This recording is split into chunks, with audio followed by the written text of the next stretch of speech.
بسم اللہ الرحمن الرحیم۔ السلام علیکم دوستو، سورہ یاسین قرآن پاک کا دل ہے۔ اگر یہ صبح پڑھ لی جائے تو سارے دن کی پریشانیاں آپ سے دور کر دی جاتی ہیں۔ اسی طرح اس کے ہزاروں فائدے ہیں، ان میں سے چند فائدے آج ہم آپ کو بتائیں گے۔ خود بھی عمل کریں اور شیئر کر کے دوسروں تک بھی پہنچائیں۔ اور اس سے پہلے اگر ابھی تک آپ نے ہمارا چینل سبسکرائب نہیں کیا تو ہمارا چینل سبسکرائب کریں اور ساتھ ہی گھنٹی کا بٹن بھی دبا دیں۔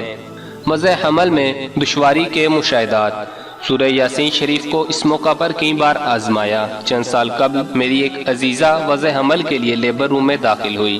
لیڈی ڈاکٹر نے بتایا کہ بچہ الٹا ہے اور تقریباً 12 گھنٹے میں فراغت ہوگی، ابھی کافی دیر ہے۔ میں نے سورہ یاسین شریف پڑھ کر بی بی کو پلا دی تو آدھ گھنٹے میں ہی بی بی فارغ ہو کر گھر آ گئی۔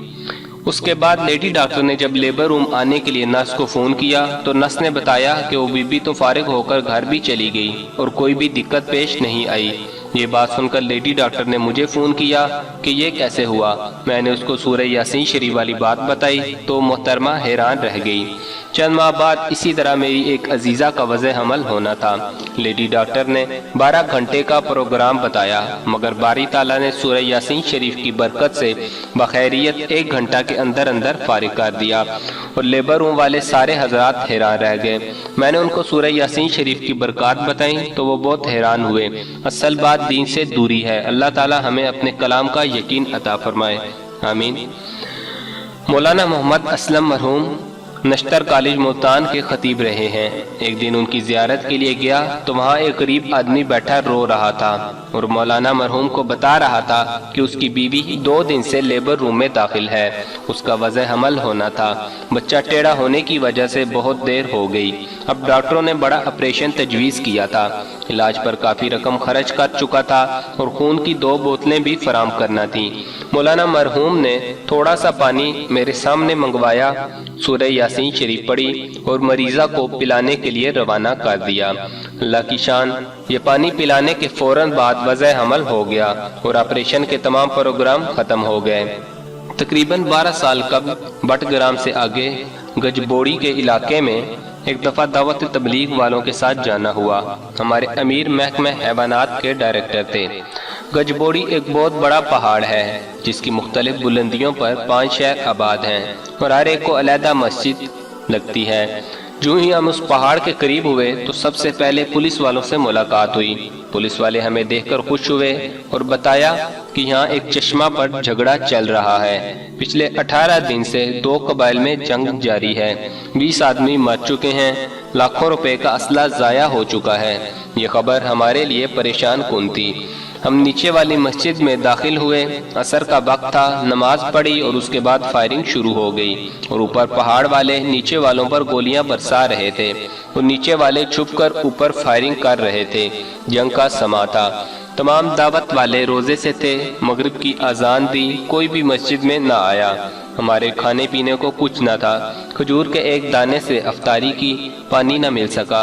تھوڑی دیر کے بعد فائرنگ رک گئی، بازار کھل گئے اور ہم نے اللہ کا شکر ادا کیا۔ دوسرے دن ایس پی، اسسٹنٹ کمشنر وغیرہ وہاں آ گئے، ہمارے دوستوں سے ملے اور کہا کہ پٹھان دعوت والوں کی بات مانتے ہیں، آپ ان دونوں قبائل میں صلح کروا دیں۔ دونوں قبائل کے بزرگوں کو پولیس نے بلوایا، ہمارے امیر صاحب اور مجھے صلح کروانے کے لیے بلایا گیا۔ ہم دونوں نے فریقین کی بات سنی، پھر دونوں کو صلح کی ترغیب دی، اللہ کا واسطہ دیا۔ کئی گھنٹے تک ہم منتیں کرتے رہے مگر ناکام رہے۔ ایس پی اور اے سی صاحب نے آخر تنگ آ کر ان کو دھمکیاں دی اور دونوں قبائل نے ان کو برا بھلا کہا۔ معاملہ اور بگڑ گیا، ہم سب بہت پریشان تھے، نکلنے کا کوئی راستہ نہ مل رہا تھا۔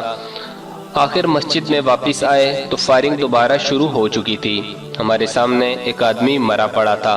عصر کا وقت ہوا اور عصر گزر گئی، اسی طرح مغرب گزر گئی اور عشاء کا وقت بھی گزر گیا۔ کھانے پینے کو کچھ بھی نہ ملا کیونکہ بازار بند تھے، پانی نہ ملتا تھا، اس لیے آدھی رات تک بھوک اور پیاس میں گزارا کیا۔ افطاری کے لیے کچھ نہ ملا۔ آخر اللہ تعالیٰ کی ذات کی طرف متوجہ ہوئے۔ امیر صاحب نے سورہ یاسین پڑھ کر دعا کرنے کی ترغیب دی۔ 41 مرتبہ سورہ یاسین شریف پڑھ کر رو رو کر ان دونوں قبائل کی صلح کے لیے دعا کی۔ تمام ساتھی رو رہے تھے۔ دعا ختم ہونے پر فائرنگ بھی ختم ہو گئی، مسجد نمازیوں سے بھر گئی اور بازار کھل گئے۔ ہم نے مقامی ساتھیوں سے پوچھا کہ کیا ہوا، تو انہوں نے بتایا کہ ہم فائرنگ کر رہے تھے کہ یکدم خیال آیا کہ ہم کیا کر رہے ہیں، اس میں کیا فائدہ۔ یہ خیال دونوں قبائل کے دلوں میں اللہ تعالیٰ نے بیک وقت ڈالا اور چند شرائط پر دونوں قبائل میں صلح ہو گئی۔ یہ سب کلام اللہ کی برکت کا نتیجہ ہے۔ ایک اور موقع پر گرمیوں کے موسم میں پہاڑوں پر دعوت والوں کے ساتھ جانا ہوا۔ صبح کے وقت ایک پہاڑی سے دوسری پہاڑی تک پیدل جانا تھا۔ سفر لمبا تھا، ہر ایک نے اپنا اپنا سامان سر پر اٹھایا اور چلنا شروع کر دیا۔ کیونکہ رمضان کا مہینہ تھا اس لیے آٹا چاول وغیرہ نہ خریدے۔ مشورے میں یہ طے پایا کہ جہاں جا رہے ہیں وہاں سے خرید لیں گے۔ دوپہر کے وقت نئی پہاڑی پر پہنچے، صرف 5 مکان اور ایک مسجد تھی۔ کیونکہ کھانے پکانے کا نظام میرے ذمہ تھا، میں نے راشن چیک کیا تو ایک آدمی کے راشن سے بھی کم چاول اور دال تھی۔ دکان کی تلاش میں نکلے تو معلوم ہوا کہ یہاں تو کوئی دکان نہیں، راشن وغیرہ تو اسی پہاڑی پر ملے گا جو ہم صبح کے وقت چھوڑ آئے تھے۔ ہمارا رہبر ہمیں نئی پہاڑی پر چھوڑ کر واپس چلا گیا۔ اب واپس جانا بھی ناممکن تھا۔ عصر کے وقت 4 آدمی اور آ گئے اور انہوں نے رات ہمارے ساتھ ٹھہرنے کا ارادہ ظاہر کیا۔ اب جماعت میں کل 15 آدمی تھے جن کی افطاری اور سحری کا انتظام کرنا تھا۔ میں بہت ہی پریشان بیٹھا تھا۔ امیر صاحب سے مشورہ کیا تو انہوں نے میری پریشانی دیکھ کر کھانا پکانے کا چارج لے لیا اور مجھے اور میرے ایک ساتھی کو ساتھ والے جنگل میں جانے کو کہا۔ وہاں سے ہمیں تھوڑے سے جنگلی شہتوت اور زیتون زمین پر پڑا ہوا ملا، اٹھا کر لے آئے اور افطاری اس سے کی۔ اب امیر صاحب نے مجھ سے کہا کہ جو کچھ میں کروں آپ دیکھتے رہیں، پوچھیں نہیں کہ کیا کر رہے ہو، اور جو کہوں وہ کرو۔ امیر صاحب نے 2 بڑے دیگچے پانی سے بھر کر چولہوں پر چڑھا دیے، ایک میں 1 چھٹانگ دال چنا اور دوسرے میں 2 چھٹانگ کے قریب چاول ڈال کر کچھ پڑھنا شروع کیا اور کھانا تیار ہونا شروع ہو گیا۔ مغرب کی نماز کے بعد دسترخوان لگایا گیا اور 15 ساتھیوں نے پیٹ بھر کر کھانا کھایا۔ سحری کے وقت بھی امیر صاحب کچھ پڑھ رہے تھے اور دونوں دیگچے چولہوں پر چڑھے ہوئے تھے، چنانچہ سحری بھی 15 ساتھیوں نے پیٹ بھر کر کھائی۔ فجر کی نماز اور دوسرے اعمال سے فارغ ہو کر جب میں نے دیگچے کھولے تو ان میں دال اور چاول ابھی تک بچے ہوئے تھے۔ جب سب معمولات سے فارغ ہو گئے تو امیر صاحب نے بتایا کہ آپ کتابوں میں تو پڑھتے ہیں کہ جہاں کھانا کم ہونے کا ڈر ہو سورہ یاسین شریف پڑھو۔ آج لوگوں نے اس کا عملی نمونہ بھی دیکھ لیا۔